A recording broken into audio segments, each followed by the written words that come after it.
ஆனால் ஒன்று சொல்லவா, எஸ்ரா சார் நிறைய வெளிநாட்டு பயணங்கள் போயிருக்கார், நான் நிறைய வெளிநாட்டு பயணங்கள் போயிருக்கேன்.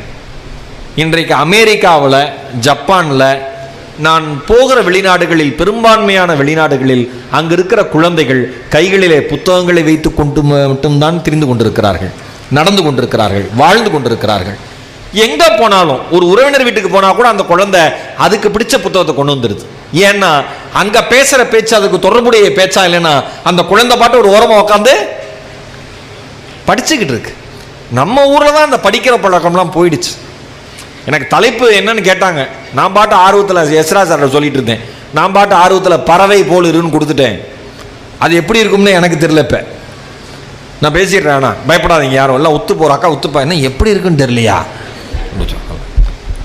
அந்த விளையாடுற பழக்கங்கிறது போயிடுச்சு. இன்னைக்கு இந்த விளையாட்டு படிப்பு ரெண்டுமே தேவை, ஆனால் ரெண்டுமே இன்னைக்கு இல்லை. காரணம்